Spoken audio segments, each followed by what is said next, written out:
What up YouTube, Topaz Ace back for another review, and this one is to that Tory Lanez International Fargo, and I'm not going to give this one a light at all, man, because there's nothing really original to be had here. It's interesting the direction in which he's going here, as this project is nothing more than him doing a bunch of instrumentals, which I'm sure a lot of people didn't realize this. It's just I do events that have Afro beats and soca and all of this stuff, dude. So I hear a bunch of these songs rather consistently, so I know that these are nothing more than instrumentals. But the interesting part is the direction that he's trying to go with in his career, as he recently had an article come out about him where he's saying that he wants to become the biggest artist on the planet, and that's what lead up to this, because what he's trying to do is expand on his fan base by going out to all of these international brands of music.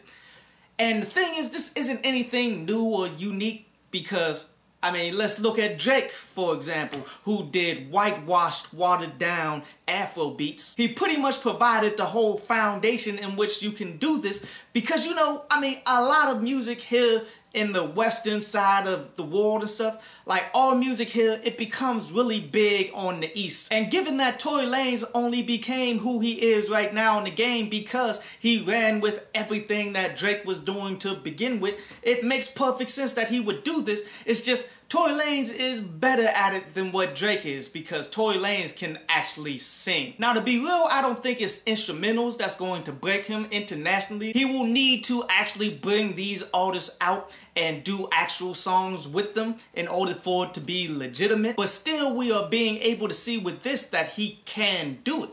And I think he will eventually try to do it for real next time, depending on how successful this project ends up being. But let's go ahead and break down these songs, specifically because I know a lot of my audience and stuff really can't pick up on what's being said here, because they're using the broken English and the accents and all of that stuff. Like, you really got to sit down and decipher it to a degree.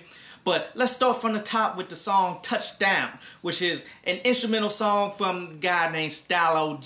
As this song is more dance hall than anything, what he's talking about is when he's touching down in all of these different cities, from Miami to New York to Brampton and Miami, or what he does when he gets there, when he got the pretty women waiting for him. He got the smoke there so he can enjoy himself, where he wants to go out and do shopping and all of this stuff. That's ultimately what this song is about. The next song is by a person named Coffee, where it's called Toast, where the basic concept of this is pretty much toasting to the fact that you've succeeded when you came from absolutely nothing. The next remix is by Starboy, and it's called Soko, where pretty much that's all a play off of Afro beats. There's a style of it called soca, where it's a heavy dance genre, man, and that's exactly what this is. As the basic concept is like sexual infatuation and then enjoying the way she's dancing on top of that. The next remix is called Daja, where that's done by somebody named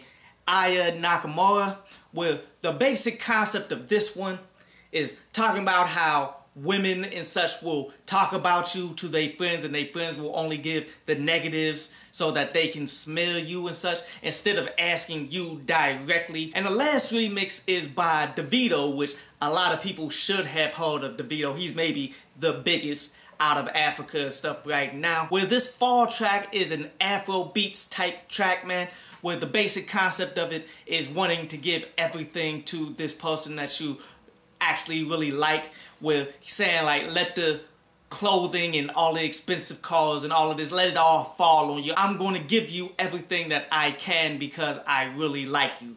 As I mean, when you break down the actual lyricism, there's not much to be had, on top of Tory Lanez doing his own variation of the broken English dialect that they all do on these particular tracks, where he's doing it with a bunch of acts from Nigeria to France and places all in between. Overall, this is nothing that I would keep or anything like that, man. Like, the jams are cool, but yet they're all instrumentals that I will hear over and over and over, and he's not doing anything amazing with them at all. But yet, you can tell the direction that he's going. He's trying to become more of an international act, and I think it's a plausibility that he can do it. And to be real with you, man, I prefer this than his recent music, because his recent music, you could tell he's not trying. He has no effort. He really does not care about putting forth quality lyricism or quality songs anymore. As he said in another interview, all he's trying to do is get the right delivery and the right hook, and then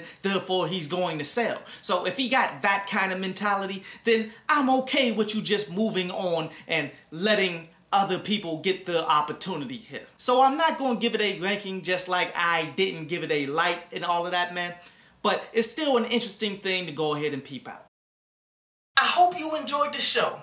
You can follow me at Twitter up there, and you can go to downloadpads.com, that's down there, to read today's article.